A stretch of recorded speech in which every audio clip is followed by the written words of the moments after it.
करते हुए योग आसन प्राणायाम आदि करते हैं तब इसका पूरा लाभ होता है। तो मैं आपको आपकी जिंदगी के लिए छोटे छोटे कुछ 4 नियम बताना चाहता हूं और ये 4 नियम का पालन आप सब करिए। मैं आपको विनम्रतापूर्वक लेकिन विश्वास से कहता हूं कि ये 4 नियम का जो भी पालन करेगा जिंदगी में बीमारी और रोग उसको कभी आएंगे नहीं। परम पूजनीय स्वामी रामदेव जी खुद 40-45 साल से इन 4 नियमों का पालन करते हैं। आप भी अगर ये पालन करेंगे तो बहुत अच्छा होगा। मैं भी करता हूं मेरे जीवन में। मैं पिछले 15 वर्षों से योग प्राणायाम करता हूं, उसके साथ कुछ नियम मैंने बनाए हैं, वो नियम का पालन करता हूं और वही नियम आपको बताना चाहता हूं। स्वामी जी पालन करते हैं, मैं करता हूं, हमारे लाखों योग शिक्षक करते हैं और इन नियमों का पालन करने से हमको इतना लाभ हुआ है कि कभी बीमारी आती नहीं। 15 साल से मैंने हर बार मेरा बीपी चेक किया, नॉर्मल है, शुगर नॉर्मल है, ट्राइग्लिसराइड्स नॉर्मल है, कोलेस्ट्रॉल नॉर्मल है। पिछले 15 साल में कभी सर्दी जुकाम भी नहीं हुआ, गला भी नहीं बैठा, कभी हॉस्पिटल नहीं देखा, कभी डॉक्टर के पास नहीं गए, क्योंकि जरूरत नहीं पड़ी। और वो जरूरत नहीं पड़ी क्योंकि हम निरोगी हैं, स्वस्थ हैं। ये निरोगी और स्वस्थ होने के लिए आयुर्वेद की एक छोटी सी जानकारी आपसे मैं शेयर करना चाहता हूं। आयुर्वेद में ये कहा गया है कि किसी भी व्यक्ति को निरोगी होना है, रोगमुक्त होना है, तो अपने जीवन में 3 बातों का ध्यान रखे। अपना वात, पित्त और कफ, तीनों का संतुलन रखे। वो 3 तरह के दोष हैं हमारे शरीर में, वात, पित्त, कफ। आपने सुना होगा ये त्रिदोष आधारित शरीर है। जब वात बहुत बिगड़ जाता है तो 80 से ज्यादा रोग आते हैं। जब पित्त बहुत बिगड़ जाता है तो लगभग 46 से 50 रोग आते हैं और जब कफ बिगड़ जाता है तो 28 रोग आते हैं और वात, पित्त, कफ तीनों बिगड़ जाएं तो 148 रोग आते हैं। सर्दी, खांसी, जुकाम से लेकर और कैंसर तक जो आखिरी रोग माना जाता है, ये सब वात, पित्त, कफ के बिगड़ने का खेल है। तो इस देश के आयुर्वेद चिकित्सा के सबसे महान लोगों में से कुछ नाम आप जानते हैं, जैसे चरक ऋषि, जैसे सुश्रुत ऋषि। ऐसे एक ऋषि हुए बाघभट्ट। बाघभट्ट ऋषि ने एक पुस्तक लिखी है, उसका नाम है अष्टांग हृदयम, और एक पुस्तक लिखी है उसका नाम है अष्टांग संग्रहम। इन दोनों पुस्तकों में उन्होंने 7000 नियम बताए हैं। उनमें से 4 बताता हूं, अच्छे लगे तो आज से ही पालन करो और दूसरों को भी बताओ ताकि कोई भी इन नियमों का पालन करे तो बीमार ही ना पड़े। ये चारों नियम हैं वात, पित्त और कफ को संतुलित रखने के लिए। अब वात, पित्त, कफ तीनों एक साथ आपके संतुलित रहें तो उसके लिए पहला नियम है खाना खाने के तुरंत बाद पानी नहीं पीना। ये पहला नियम है। आप बोलेंगे ये तो बड़ी मुश्किल बात है, खाना खाते ही पानी पीते हैं हम तो सबके सब, और बिना पानी पिए खाना ही नहीं खाते।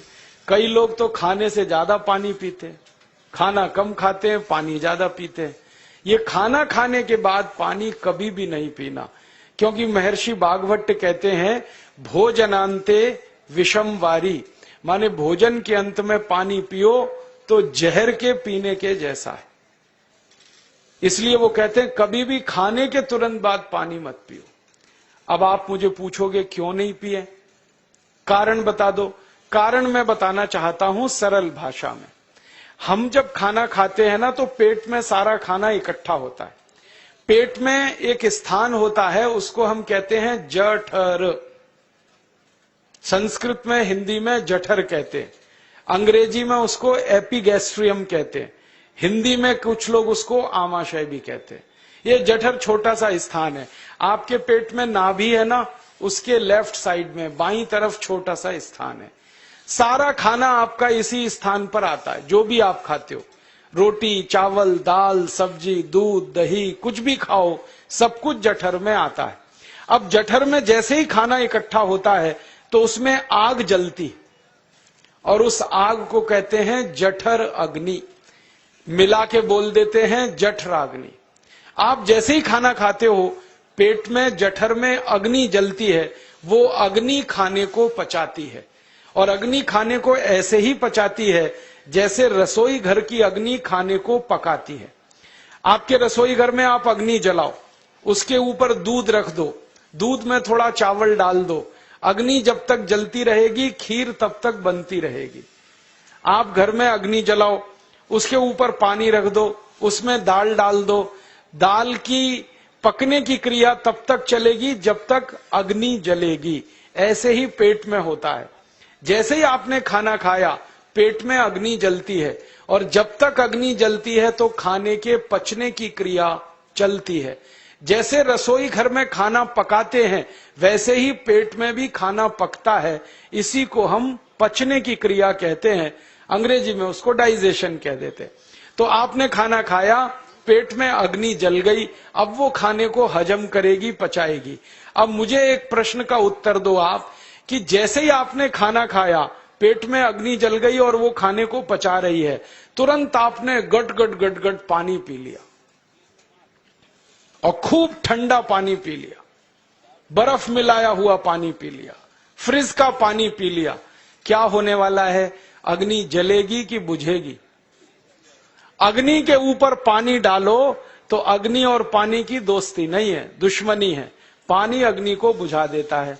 तो आपने खाना खाया, अग्नि जली, पीछे से गटगट पानी पी लिया, अब अग्नि शांत हो गई, अब खाना पचेगा नहीं, तो वो पेट में पड़ा पड़ा सड़ेगा, और सड़ा हुआ खाना 100 से ज्यादा विष पैदा करेगा, और वो 100 विष आपकी जिंदगी को नरक बना देंगे, और जिंदगी भर आप बीमार पड़े रहेंगे। आपको मालूम है, कई लोग कहते हैं मुझे पेट में बहुत गैस बनती है। ये गैस उन्हीं को बनती है जिनका खाना हजम नहीं होता। कोई लोग कहते हैं कि मुझे पेट में जलन होती है, ये जलन उन्हीं को होती है जिनका खाना पचता नहीं। कोई कहते हैं कि मेरे पेट में एकदम गुम हो जाता है, फूल जाता है, ये सब वो लक्षण हैं जब खाना पचता नहीं। तो खाना पचेगा नहीं तो सड़ेगा, सड़ेगा तो विष पैदा करेगा, और वो विष आपको बीमार करेंगे। इसलिए महर्षि भागवत ने कहा, खाना खाते ही पानी मत पियो। समझ में आया? फिर आप बोलोगे कितनी देर तक नहीं पिए? कम से कम 1 घंटे तक। 1 घंटे बाद पानी पियो। आप बोलोगे जी 1 घंटा क्यों? ये जो अग्नि जलने की क्रिया है ये लगभग 1 घंटे तक ही चलती है पेट में, उसके बाद अग्नि अपने आप शांत हो जाती है, उसके बाद पानी पी लो। तो खाना अगर 10 बजे खाया तो 11 बजे पानी पियो, 11 बजे खाया तो 12 बजे पियो, 12 बजे खाया तो 1 बजे पियो, 1 घंटे बाद पानी पियो। अब आपके मन में यह सवाल आ सकता है कि खाना खाने के पहले पी लें क्या? हाँ पी लो, 40 मिनट पहले पेट भर के पानी पी लो। 10 बजे खाना खाना है, 9:20 पे खूब पानी पी लो, जितना पी सकते हो। 11 बजे खाना खाना है, 10:20 पे पी लो, खूब पानी पी लो, 40 मिनट पहले। आप और एक सवाल पूछ सकते हो कि अच्छा ठीक है, खाने के बाद पानी तो नहीं पिएंगे, कुछ और पी सकते हैं क्या पानी को छोड़कर? तो उसके लिए भागवत जी कहते हैं कि खाने के तुरंत बाद अगर पीना है तो दही की लस्सी पियो, मट्ठा। खाने के बाद अगर तुरंत पीना है तो फलों का रस पियो, गन्ने का रस पी लो, संतरे का रस पी लो, मौसमी का रस पी लो, अनार का रस पी लो। अब आप कहोगे ये सब महंगी महंगी चीजें बता रहे हैं, गन्ने का रस, संतरे का रस, अनार का रस, पैसे तो है नहीं। तो सबसे सस्ता रस है नींबू का ही रस पी लो, शिकंजी बना के पी लो, वो तो सबसे सस्ता है। तो खाना खाने के बाद या तो दही की लस्सी पियो या रस पियो। और एक तीसरी चीज है, दूध पी सकते। तो खाने के तुरंत बाद पीना है तो दही की लस्सी या मट्ठा, खाने के तुरंत बाद पीना है तो कोई फल का रस, खाने के तुरंत बाद पीना है तो दूध। पानी 1 घंटे बाद पियो। और अगर एक बात ध्यान रखो तो अच्छा है कि सवेरे खाना खाते हैं जिसको हम ब्रेकफास्ट कहते हैं, नाश्ता, तो फलों का रस पीना अच्छा, दोपहर को खाना खाएं तो लस्सी और मट्ठा पीना अच्छा, और रात का खाना खाएं तो दूध पीना अच्छा। जो लोग इस नियम का पालन कर सकते हैं जिंदगी में कभी भी 80 रोग उनको नहीं हो सकते। वात पित्त कफ तीनों ही इस एक छोटे से नियम से संतुलित रहते हैं। तो ये पहला नियम मैंने आपसे कहा। दूसरा नियम एक और है, और वो नियम ये है कि पानी कभी भी पियो, घूट घूट भर के पियो। जैसे गरम चाय पीते हैं, गरम कॉफी पीते हैं, गरम दूध पीते हैं, एक एक घूट भर के, एक एक सिप करके, ऐसे ही पानी पीने की आदत डालो। ये मुंह में एक बार गिलास लगा लिया, गटागट उसको खाली कर दिया, ये तरीका गड़बड़ है। एक घूट पानी, दो घूट पानी एक बार में उतना ही पियो। आप बोलोगे ये क्या चक्कर है? बात ऐसी है कि एक एक घूट पानी जब हम पीते हैं तो मुंह की लार पानी के साथ मिलकर पेट में अंदर जाती है, और ये जो मुंह की लार होती है ये क्षारीय होती है, और पेट में हमेशा अम्ल बनता रहता है। तो एक घूट पानी पिया, मुंह की लार इसके साथ अंदर गई, दो घूट पिया और ज्यादा गई, बार बार लार अंदर जाएगी तो क्षार पदार्थ पेट के अम्ल के साथ मिलेगा। पेट में अम्ल बनता है, मुंह में लार क्षारीय होती है, तो ये क्षार को अम्ल में मिला दिया जाए और ये अच्छे तरीके से मिलकर पेट में जाए तो कभी भी कोई व्यक्ति के पेट को अम्लता नहीं होती, एसिडिटी नहीं होती, और पेट में अम्लता नहीं होती तो रक्त में अम्लता नहीं होती, और जिनके रक्त में अम्लता नहीं होती उनकी जिंदगी में कभी भी वात पित्त कफ के असंतुलन की स्थिति पैदा नहीं होती। इसलिए पानी घूट घूट करके पीना। मैं आपको एक छोटा सा मेरा ऑब्जर्वेशन बताता हूं, परीक्षण। आप भारत देश में या दुनिया में कहीं भी जाओ, मनुष्य को छोड़कर पशु पक्षियों को देखना शुरू करो, वो पानी कैसे पीते। किसी चिड़िया को पानी पीते हुए देखो, किसी पक्षी को पानी पीते हुए देखो, वो चोंच के एक बूंद के बराबर ही पानी उठाता है। एक बार में एक बूंद पानी लेगा, फिर थोड़ी देर चोंच चलाएगा, फिर पिएगा, फिर दूसरी बूंद लेगा, फिर चोंच चलाएगा, फिर पिएगा, फिर तीसरी बूंद। एक एक बूंद पक्षी पानी पीता है। कुत्ते को पानी पीते हुए देखो, चाट चाट के पानी पीता है। शेर को पानी पीते हुए देखो, चाट चाट के पानी पीता है। जितने जानवर चाट कर पानी पीते हैं, जितने पक्षी एक एक घूंट पानी पीते हैं, किसी भी पक्षी और किसी भी जानवर को डायबिटीज नहीं है, किसी को अर्थराइटिस नहीं है, कोई पक्षी ओवरवेट नहीं है, कोई पशु ओवरवेट नहीं है। वो सब स्लिम और ट्रिम है, क्योंकि वो इतने होशियार हैं कि पानी चाट के पीते हैं या घूट घूट करके पीते। अब मुझे ये हैरानी होती है कि ये पशु पक्षियों को कौन सिखाता है? वो अपने जन्म से ये ज्ञान सीख के आते हैं। उनका कोई गुरु नहीं है, उनका कोई विद्यालय नहीं है, उनके कोई प्रशिक्षण शिविर नहीं लगते, फिर भी उनको इतनी अकल है कि पानी घूट घूट पीना। और हम ये मनुष्य जिनके इतने गुरु, इतने विद्यालय, इतने कॉलेज, सीखने वाले, सिखाने वाले, और हम मूर्खों के मूर्ख गटागट गटागट पानी पीते रहते हैं। तो पानी पीने का तरीका बदल दो, घूट घूट भर के पानी पियो। ये दूसरा नियम है। तीसरा नियम है कि जिंदगी में कितनी भी प्यास लगे, ठंडा पानी कभी मत पियो। बर्फ डाला हुआ पानी, फ्रिज में रखा हुआ पानी, वाटर कूलर का पानी जिसका तापमान बहुत कम है, ये कभी मत पीना। क्यों? क्योंकि शरीर आपका गर्म है और पानी ठंडा है। अब होता क्या है वो मैं समझाता हूं सरल भाषा में। पेट तो गर्म है, अब इसमें ठंडा पानी डाल दिया आपने तो अंदर झगड़ा होता है। और झगड़ा क्या होता है? या तो पानी पेट को ठंडा करेगा या पेट पानी को गर्म करेगा। अगर पानी ने पेट को ठंडा कर दिया तो पेट के ठंडा होते ही हृदय ठंडा होता है, हृदय के ठंडा होते ही मस्तिष्क ठंडा होता है, मस्तिष्क के ठंडा होते ही आदमी ठंडा होता है, और आदमी ठंडा होते ही राम नाम सत्य होती है। आपको मालूम है, जब शरीर ठंडा पड़ जाता है तो घर में भी नहीं रखते, निकाल के बाहर सड़क पे रख देते। जो घर आपने बनाया अपनी मेहनत से, शरीर के ठंडा पड़ते ही निकाल बाहर करते हैं उस घर में से, और फिर चिल्लाने लगते हैं, लेके जाओ, जल्दी लेके जाओ, इसको जला के आओ। माने ठंडे शरीर की इज्जत नहीं है। तो ठंडा पानी क्यों पी रहे हो भाई? बंद कर दो। कोई जानवर ठंडा पानी नहीं पीता, कोई पक्षी नहीं पीता। तो आप ये ठंडा पानी पीना बंद करो, सादा पानी पीना शुरू करो। और गर्मी के दिनों में बहुत अगर आपको तकलीफ है तो मिट्टी के घड़े का पानी पी लेना, फ्रिज का और बर्फ का नहीं पीना। ये तीसरा नियम है। और चौथा और आखिरी नियम है कि आप सवेरे ही सवेरे जब सोकर उठते हो तो सबसे पहले पानी पियो। जैसे ही आपकी आंख खुल गई तो पहले 2-3 गिलास पानी पी लो, उसके बाद आप टॉयलेट में जाओ।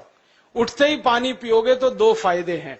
पहला फायदा यह है कि पानी पेट में जाकर बड़ी आंत को साफ करता है, और जैसे ही बड़ी आंत की सफाई होगी पेट पे दबाव पड़ेगा और आप संडास घर में जाएंगे, 2-3 मिनट में पेट आपका साफ हो जाएगा।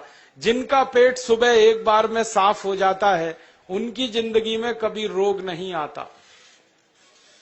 इसलिए सुबह सुबह उठते ही पेट साफ होना जरूरी है। और उठते ही पानी पियोगे तो मुंह की जो लार है वो पानी के साथ मिलकर अंदर जाएगी। सुबह पेट में एसिड की मात्रा ज्यादा होती है, इसलिए लार का पेट में जाना बहुत जरूरी है। इसलिए सुबह उठते ही पानी पीना बहुत जरूरी है। ये 4 नियम हैं आयुर्वेद के। पहला नियम, खाना खाने के 1 घंटे बाद पानी पीना। दूसरा नियम, पानी को हमेशा घूट घूट भर के पीना। तीसरा नियम, कभी भी जिंदगी में ठंडा पानी नहीं पीना। और चौथा और आखिरी नियम, सवेरे उठते ही सबसे पहले पानी पीना। 4 नियमों का पालन जो भी अपने जीवन में कर सकता है वो वात पित्त कफ तीनों को संतुलित रख सकता है। और जिसका वात पित्त कफ संतुलित है उसके जीवन में बीमारी नहीं आती है। और जो बीमार नहीं पड़ते हैं वो स्वस्थ और तंदुरुस्त और सुखी रहते हैं। उनकी जिंदगी का खर्चा कम होता है और देश का भी बहुत सारा पैसा बचता है। आपको शायद मालूम है या नहीं, 1 साल में हम जब बीमार पड़ जाते हैं भारतवासी तो साल का करीब 6 लाख करोड़ रुपया हमारा खर्च हो जाता है उन बीमारियों का इलाज करने में। इसलिए इतना पैसा फालतू में हम खर्च करें हर साल 6 लाख करोड़, ये बहुत बड़ी रकम है। इससे बेहतर ये है कि हम बीमार ही नहीं पड़ें और स्वस्थ रहें, सुखी रहें। और ये 6 लाख करोड़ का जो खर्चा हम करते हैं बीमार पड़ने पर, अक्सर ये एलोपैथी की दवाएं खाने में खर्च होता है।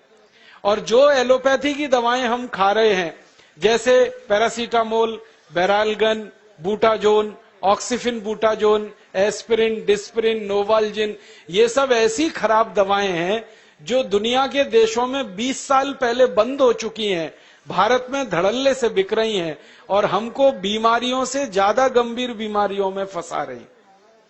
ज्यादातर दवाएं जो आप खाते हो वो किडनी खराब कर देती हैं, लीवर खराब कर देती हैं, आंतों में घाव कर देती हैं, विकलांगता आ जाती है, पैरालिसिस हो जाता है, ब्रेन हेमरेज हो जाता है, हार्ट अटैक आ जाता है। दुनिया में लगभग इस समय 84,000 दवाएं बिकती हैं और आपको सुनकर हैरानी होगी, उनमें से मात्र 117 दवाएं हैं जो काम की हैं, बाकी सब बेकार की दवाएं हैं। उन बेकार की दवाओं को खाकर हम 6 लाख करोड़ खर्च करते हैं। ये बहुत दुख और अफसोस की बात है। और ये 6 लाख करोड़ का खर्चा समाज के वो लोग करते हैं जिनको जिंदगी में हर समय अपना आर्थिक स्थिति को देख के चलना पड़ता है, जिनकी आमदनी बहुत नहीं है, जिनके घर में आमदनी के बहुत ज्यादा साधन नहीं है, उनको ये पैसा खर्च करना पड़ता है। तो कई बार क्या होता है, किसी का घर बिक जाता है, किसी का खेत बिक जाता है, किसी के घर के गहने गिरवी रख जाते हैं, किसी को कर्ज लेना पड़ जाता है, किसी को कर्ज लेकर दोबारा कर्ज लेना पड़ जाता है। मैंने इस हिंदुस्तान में पिछले 15 साल के प्रवास में देखा कि गांव-गांव के गरीब किसान कर्ज ले लेकर ये महंगी दवाएं खाकर इलाज करते हैं, डॉक्टरों को पैसा देते हैं, दवा कंपनियों को देते हैं, और वो पैसा फिर इस देश में से दूसरे देश में चला जाता है, क्योंकि अक्सर ये दवाएं बनाने वाली कंपनियां विदेशी होती है। तो हम 6 लाख करोड़ खर्च करें अपने खून पसीने की कमाई का, उससे अच्छा ये है बीमार ही ना पड़े, दवा खाने की जरूरत ही ना पड़े, तो हम सुखी रहें, स्वस्थ रहें। तो योग प्राणायाम करें, 4 नियमों का जीवन में पालन करें, बहुत आसान है आपके लिए। और अब एक छोटी सी एक बात और आप